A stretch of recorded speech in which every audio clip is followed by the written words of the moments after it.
जय Hind. Class 12 maths में अभी हम लोग 3 डायमेंशनल ज्योमेट्री को पढ़ रहे हैं और यह 3 डायमेंशनल ज्योमेट्री का सबसे लास्ट लेक्चर है।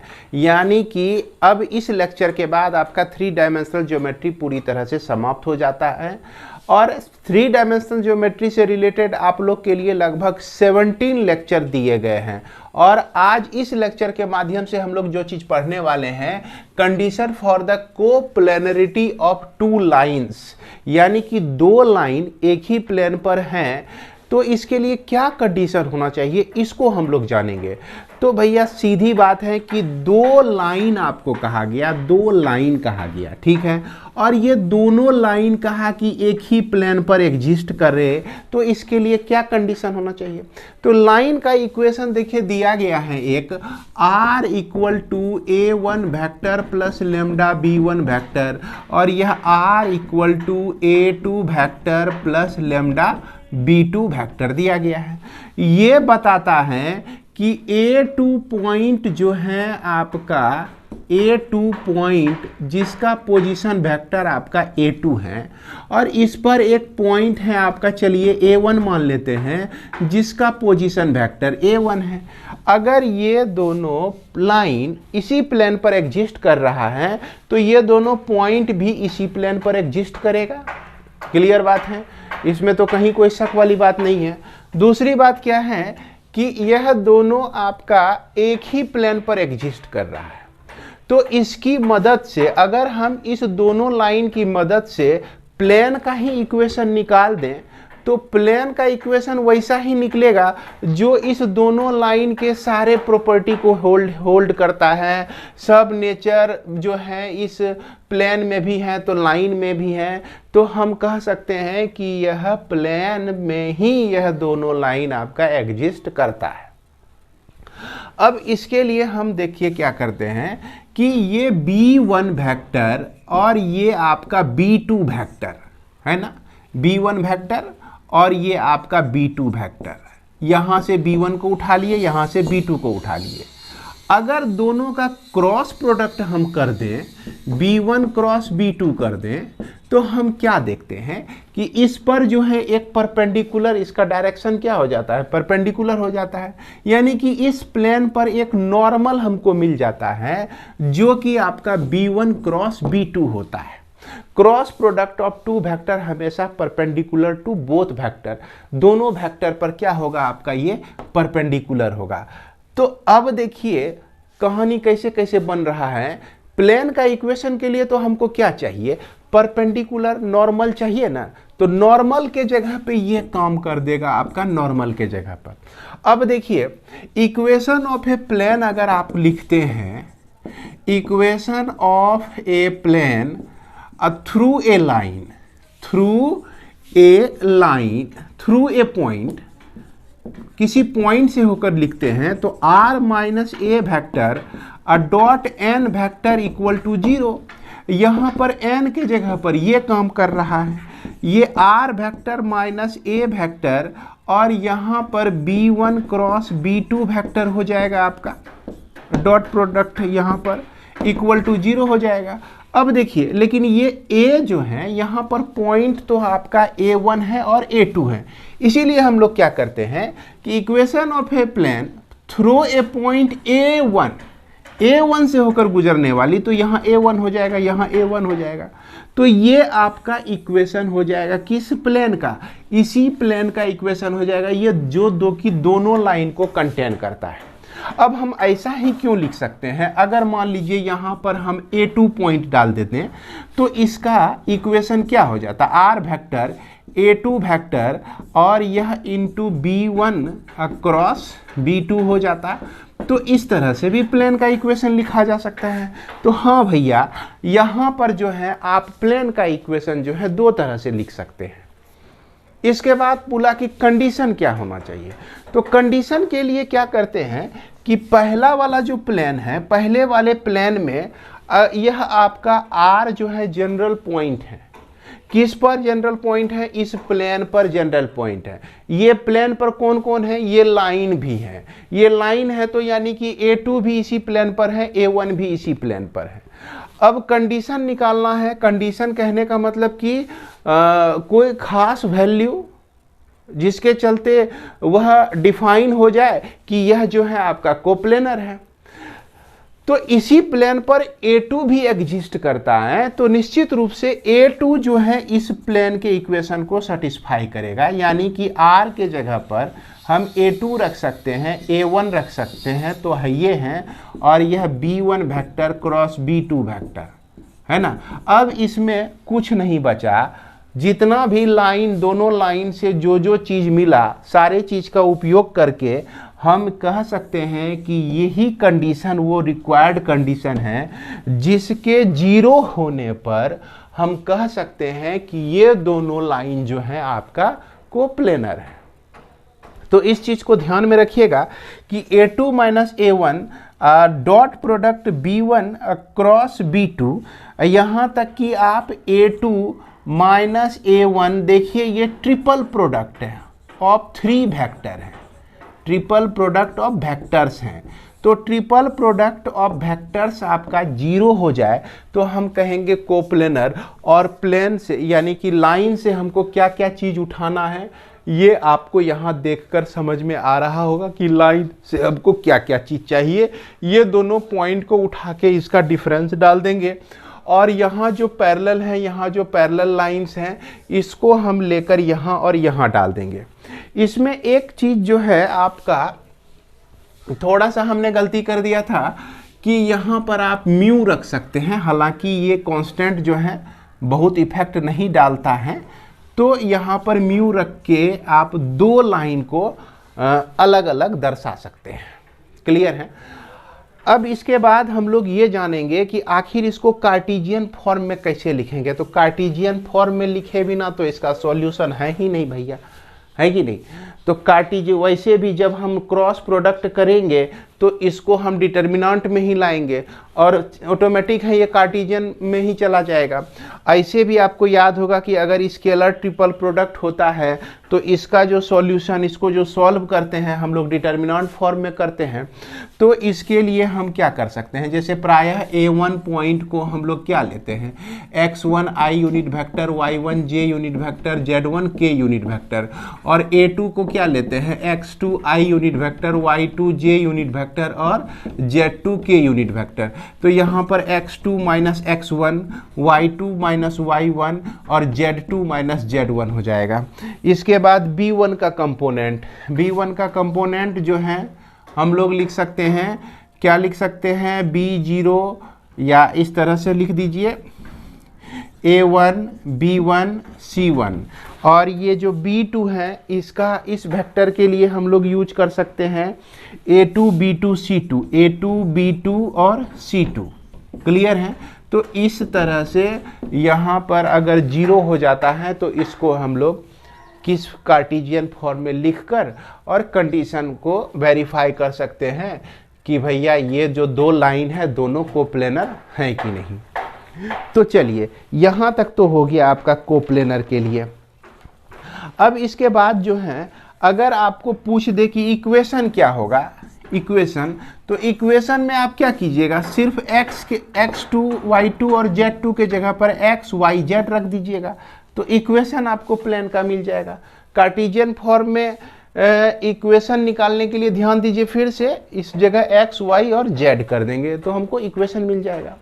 तो चलिए इससे रिलेटेड हम लोग एक्सरसाइज जो है आपका 3G, उसके प्रॉब्लम को सॉल्व करेंगे तो निश्चित रूप से आपका और भी डाउट क्लियर होगा। तो आइए हम लोग प्रॉब्लम पर नज़र डालते हैं।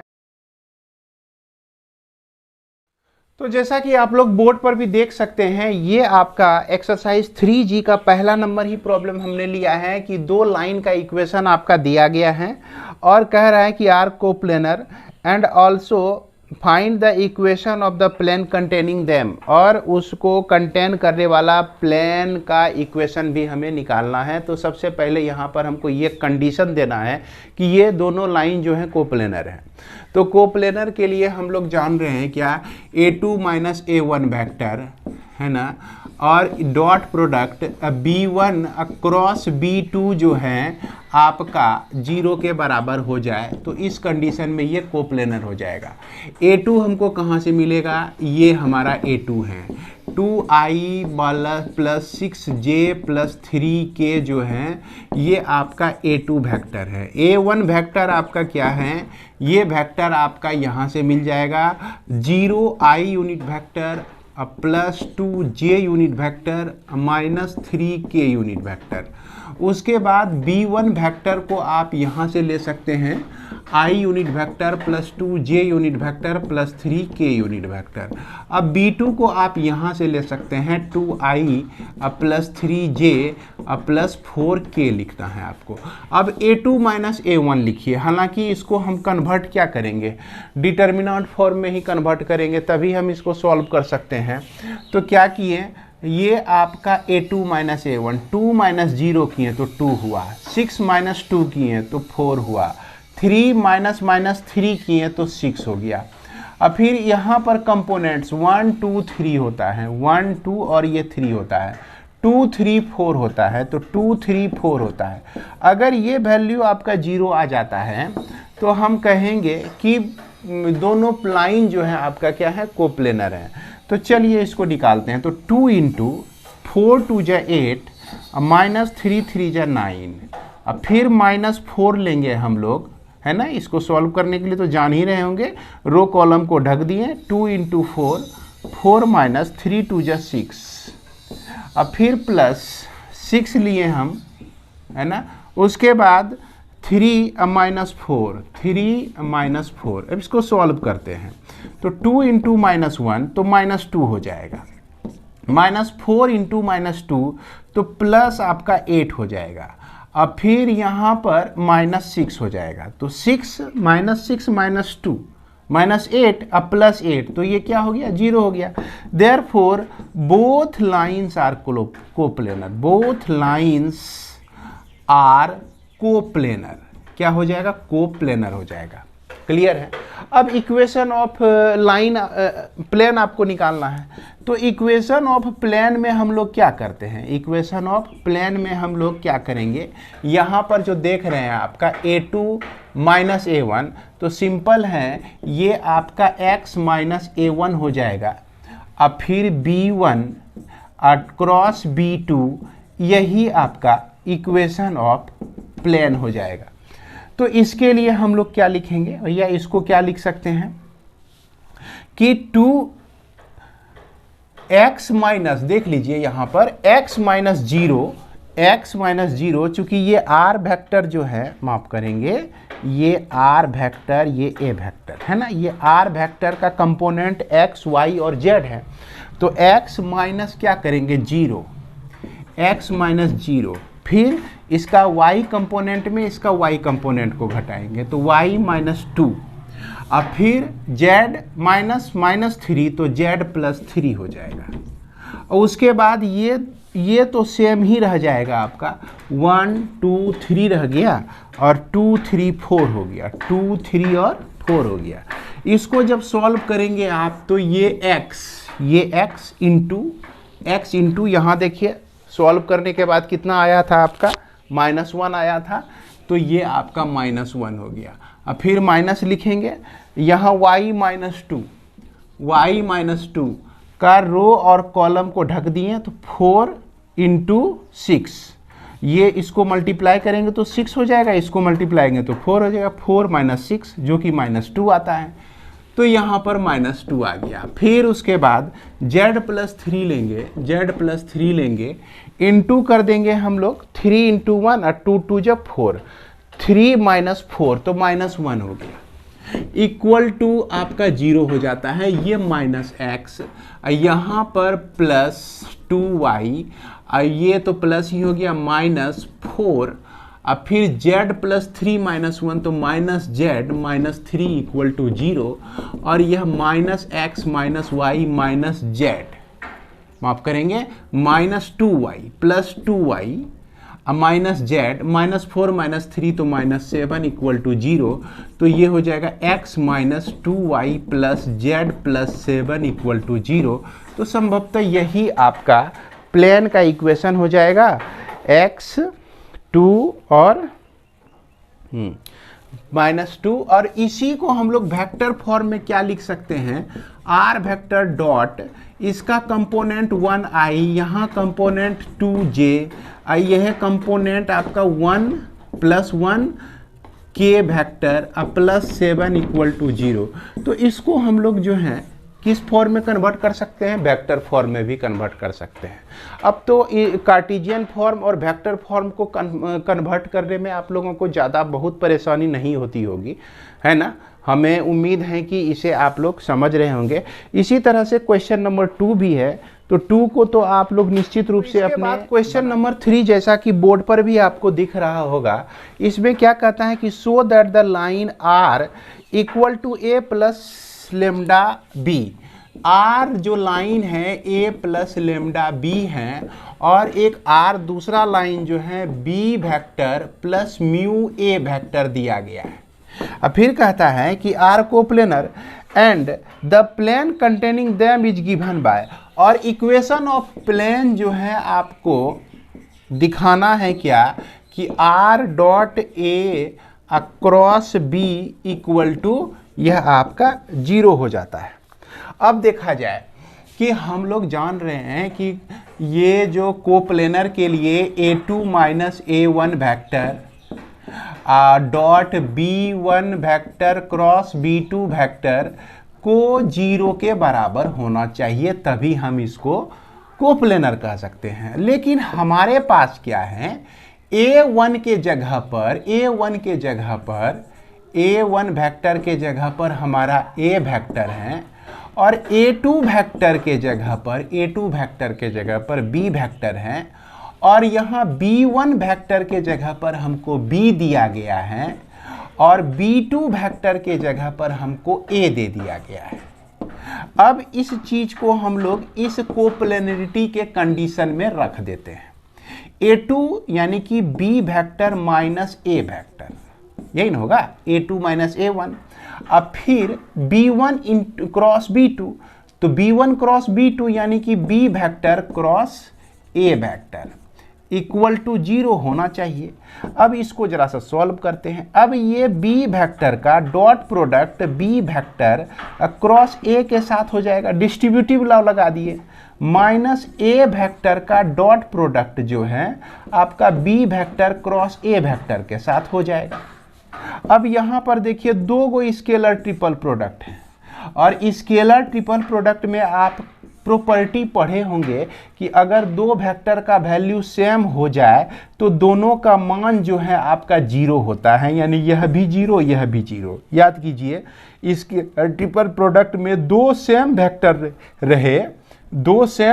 रहे तो उसका जो वैल्यू होता है वह आपका 0 होता है। तो इसीलिए यह चीज़ हमको 0 मिल गया।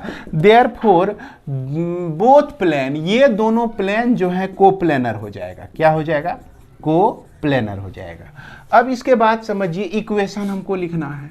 तो इक्वेशन लिखने के लिए हम लोग क्या लिखते हैं? R vector minus a 1 vector, फिर b1 vector cross b2 vector equal to 0, यहाँ डॉट होता है तो r वेक्टर तो रहेगा ही, माइनस a1 के जगह पर हम लोग a लिख सकते हैं, a वेक्टर, और डॉट b1 b2 यानी कि b अक्रॉस a लिख सकते हैं, b vector cross a vector लिख सकते हैं इक्वल टू 0। अब यह जो है r vector dot b vector cross a vector हो गया, अब minus a vector dot b vector cross a vector हो गया। डिस्ट्रीब्यूटिव लॉ, इसको r वेक्टर से भी डॉट प्रोडक्ट करेंगे और इसको a वेक्टर के साथ भी डॉट प्रोडक्ट करेंगे, लेकिन इसका जो वैल्यू है भैया क्या हो जाएगा? 0 हो जाएगा। स्केलर ट्रिपल प्रोडक्ट है इसमें, और 2 वेक्टर आपका सेम है, दो वेक्टर आपका सेम है, इसीलिए यह जो है जीरो हो जाएगा। तो r vector dot b vector across a vector equal to आपका जीरो हो जाएगा। यही चीज आपको क्या करना था, प्रूफ। इसके बाद क्वेश्चन नंबर 4, 5 और 6 तीनों एक ही तरह का प्रॉब्लम है। तीनों में क्या है कि आपका लाइन का इक्वेशन जो दिया गया है कार्टेशियन फॉर्म में दिया गया है। तो हम एक प्रॉब्लम पर डिस्कशन कर लेते हैं 6 नंबर पे। तो 6 नंबर में x/1 equal to y minus 7 by minus 3 और z प्लस 7 बाय आपका 2 दिया गया है, और यह x प्लस 1 बाय माइनस 3 और y माइनस 3 बाय 2 और यह z प्लस 2 बाय 1 दिया गया है। इससे आपको a1, b1 और c1, ये नीचे वाला a1, b1, c1 जो कि क्रमशः आपको क्या मिल जाएगा, देखिए तो 1 माइनस 3 और 2 मिल जाएगा। a2, b2 और c2 आप कहाँ से लेंगे, आपको लेना पड़ेगा इससे। तो माइनस 3 हो गया, 2 हो गया और ये 1 हो गया। इसके बाद x1, y1, z1 ये कहाँ से मिलेगा, जिसका पोजीशन वेक्टर जो होता है a1 होता है। क्या होता है, पोजीशन वेक्टर a1 होता है। ये हमको x माइनस 0 कर दीजिए यहाँ पर, x माइनस 7 और z प्लस 7 है, तो इसको जो है z माइनस 7 आप लिख सकते हैं, कोई फर्क नहीं पड़ता है। इससे आपको मिल जाएगा, ये पॉइंट मिल जाएगा 0, 7 और माइनस 7 मिल जाएगा। उसके बाद x2, y2 और z2, कहीं देख लीजिए ध्यान से, कहीं प्लस तो नहीं है, जैसे यहाँ प्लस है तो प्लस है तो यहाँ x का वैल्यू -1 लेंगे, यहाँ 3 ही आएगा। एक माइनस को छोड़ना पड़ेगा हमको, एक माइनस को छोड़ देना होगा। यहाँ देखिए, यहाँ भी माइनस को छोड़ेंगे तो इससे -2 मिलेगा। अब इसको कोप्लेनर दिखाना है, तो कोप्लेनर में हम लोग क्या जानते हैं कि a2 माइनस a1 और फिर क्या हो गया b2 माइनस b1 और क्या हो गया c2 माइनस c1, सॉरी ये हम हो गया x2 माइनस x1 और y2 माइनस y1 और z2 माइनस z1, ये हो गया आपका, है ना। अब इसके बाद जो है ये a1, b1, c1, a1, b1 और c1, a2, b2 और c2, इसको जो है अगर हम 0 दिखाने में कामयाब हो जाएं तो हम कह देंगे कि यह जो है आपका कोप्लेनर है। तो चलिए देखते हैं, x2 माइनस x1 करेंगे, -1 माइनस 0 करेंगे तो -1 ही आएगा आपका। 3 माइनस 7 करते हैं तो ये -4 देता है। अब -2 माइनस 7 करेंगे तो ये आपको देगा 5, और यहाँ तो हो गया। अब यहाँ से उतार लीजिए 1 माइनस 3 2, 1 माइनस 3 और 2, अब -3 2 और 1। अब इसको आप सॉल्व कर दीजिए, -1 इंटू 3 इंटू 1, रो और कॉलम को ढक दिए तो -3 माइनस 2 2 जब 4, अब फिर माइनस, यहाँ भी -4 है तो +4 हो जाएगा। इसके रो कॉलम को ढक दिए तो 1 1 1 हुआ। अब फिर 3 2 जा 6 तो +6 हो जाएगा, चूंकि यहाँ 3 2 जा 6 माइनस में आ रहा है आपका। अब फिर उसके बाद हम प्लस लिखेंगे 5, इंटू क्या हो जाएगा, रो कॉलम को ढक दिए तो 2 हो गया ये आपका। अब -3 3 जा 9 तो 9 हो गया। अब यहाँ पर देखिए -7, 7 इंटू -1 तो 7 मिला, 7 7 के 28 मिला आपको। यहाँ पर 7 7 5 35 मिला, -35 मिला। तो 28 प्लस 7 35 होता है, -35 करेंगे तो 0 हो गया। तो इसका मतलब क्या हो गया, कोप्लेनर हो गया ना। ये क्या हो गया भैया, कोप्लेनर हो गया, 0 मिल गया हमको। अब इसका जो है इक्वेशन आपको निकालना है, तो इक्वेशन निकालने के लिए हम लोग क्या लिखेंगे, x minus 0, y minus 7, z plus 7। देख रहे हैं ना, यहाँ पर जो हमने इसको माइनस किया है ना, 0 को 7 को -7 को इसमें, तो इसके जगह पर x y z रख देना है।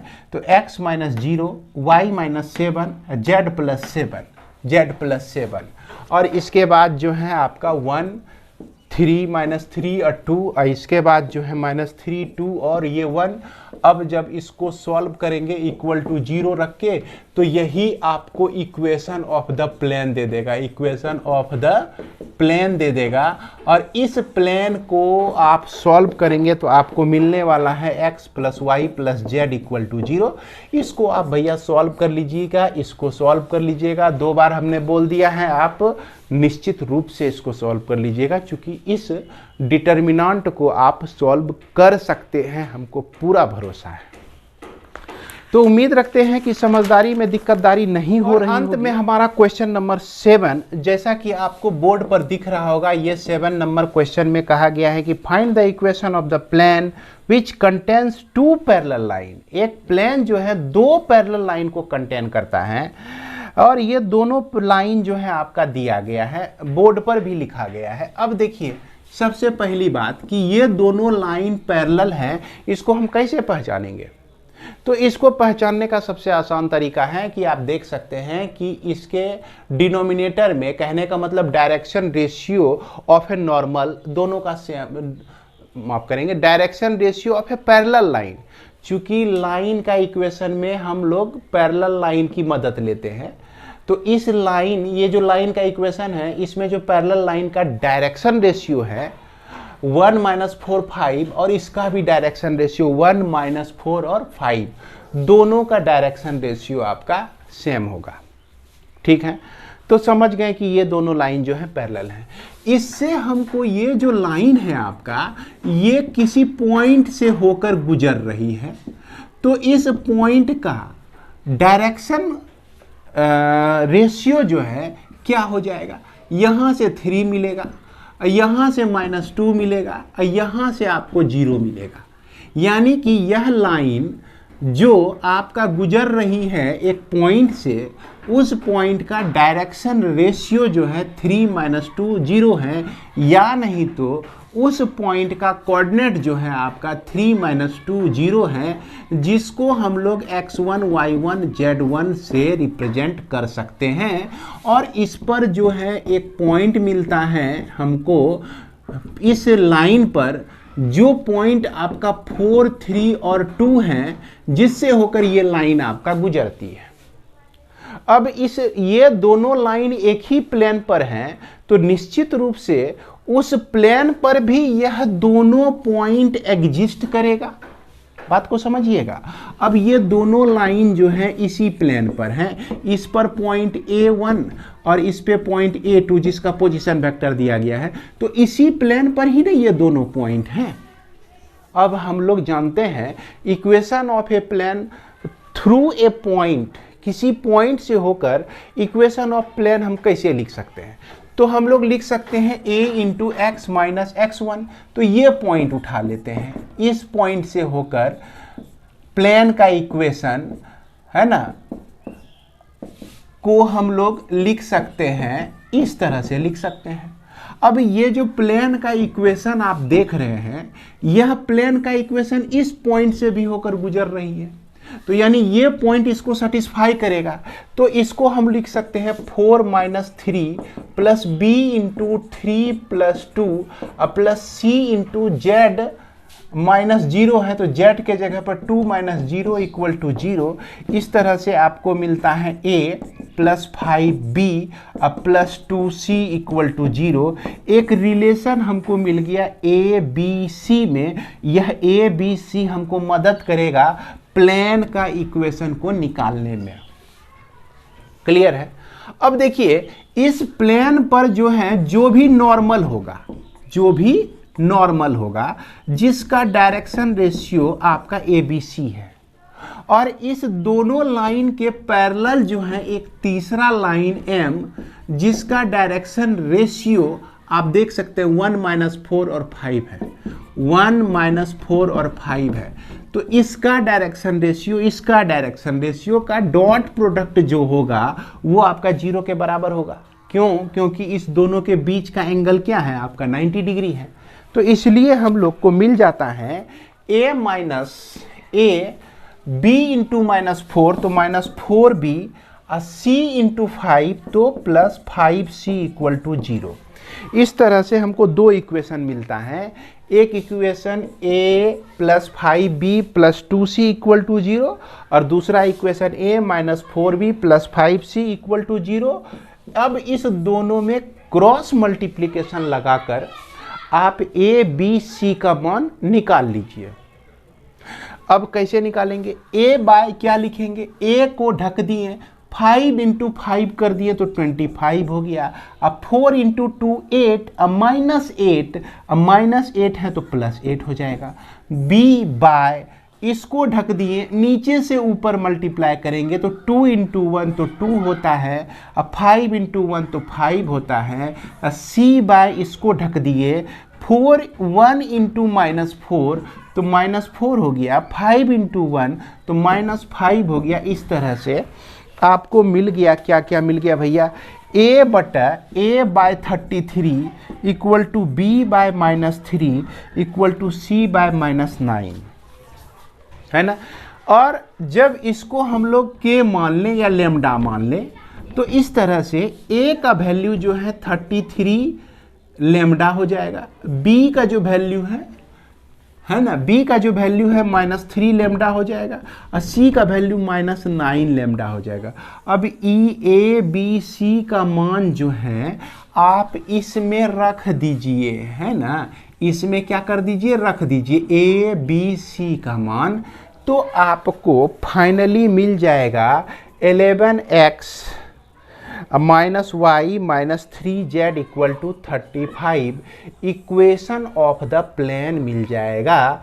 तो इसी के साथ इस वीडियो को मैं विराम देता हूं। अंतिम में जो हमने छलांग लगाई है तो हमको लगता है कि उतना छोटा मोटा छलांग जो हमने लगाया, वो छोटा मोटा छलांग अब आप भी लगाने के लायक हो गए हैं अगर आपने शुरू से पढ़ा है तो, मेरे हर एक लेक्चर को देखा है तो इसी के साथ मैं इस वीडियो को विराम देता हूं।